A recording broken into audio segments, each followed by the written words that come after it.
The African savanna stretched endlessly under a pale morning sky, golden grass bending softly in the warm wind. Somewhere across that vast, quiet land, a lion pride had settled near the edge of a slow-moving river. The adults rested in the shade of acacia trees, their breathing heavy and slow. But one small cub, barely 3 months old, had wandered too far from the group. His small paws pressed into the dry earth as he moved further from the familiar sounds of his family, his amber eyes wide and curious, pulling him forward into a world he did not yet understand. He had been following a shadow. Maybe a bird. Maybe nothing at all. Cubs that age do not think of danger. They think only of the moment, of the next thing that catches their eye. And so he walked, and the sounds of his pride grew quieter behind him until they disappeared entirely. The grass thinned near the riverbank. The ground became soft and dark beneath his paws. The air smelled different here, thick, wet, and heavy. He stopped at the edge of a rocky outcrop where the land dropped sharply toward the water below. The river moved slowly, brown and wide, its surface broken only by the occasional ripple. The cub looked out across it, uncertain. He tried to turn back, but the loose soil shifted beneath him, and in one small, terrible moment, he slipped. His claws scraped against the rock as he tumbled downward, catching himself on a narrow ledge of stone that jutted out above the water.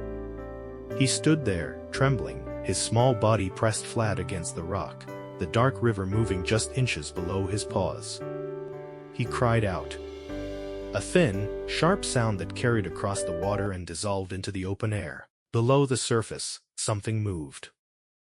The crocodiles had been resting motionless near the bank, half submerged, invisible in the murk.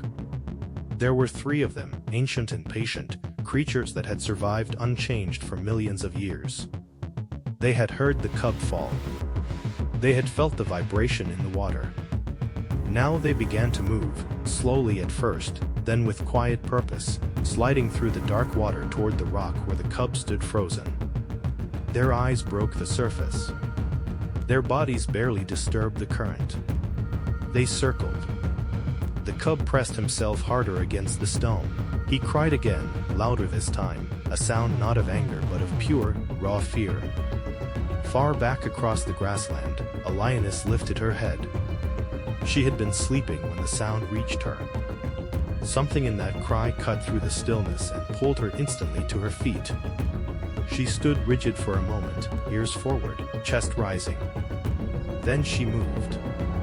Not slowly, not cautiously, she ran, her body low and fast, cutting through the tall grass in long, powerful strides, her golden coat flashing in the morning light.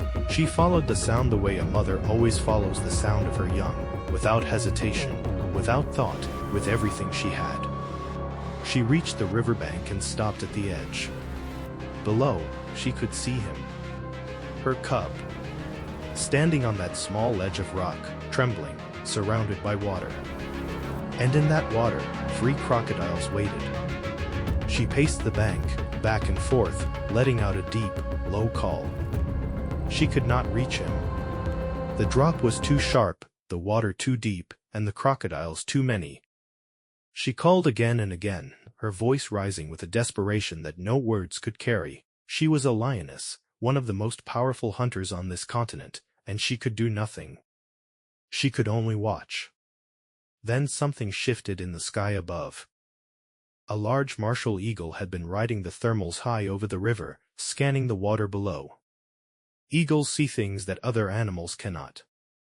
From that height, the scene was clear, a small animal stranded, predators circling, a mother on the bank. Whether the eagle understood any of this, no one can say. What happened next, however, was witnessed and real. The eagle folded her wings and dropped. Fast and silent, she came out of the sky in a steep, controlled dive, her great wings spreading wide at the last moment as she swept down over the water. Her talons closed around the loose skin at the back of the cub's neck, gripping him firmly, and in one powerful surge of her wings, she lifted him clear off the rock. The crocodiles lunged. They were a fraction of a second too late. The eagle carried the cub low over the water, her wings beating hard, and set him down on the dry ground near the river's edge, barely 10 meters from where his mother stood. She released him gently and rose back into the air without a sound. The lioness was there before the cub had even found his footing. She pushed her face into his small body, breathing him in, licking his head with long, steady strokes. The cub pressed into her, trembling still, but safe. Alive. They walked back across the savannah together, the cub close at his mother's side, his small paws matching her steady pace. The pride was resting where they had left it. The grass moved in the wind. The river fell behind them. Some stories do not have easy explanations.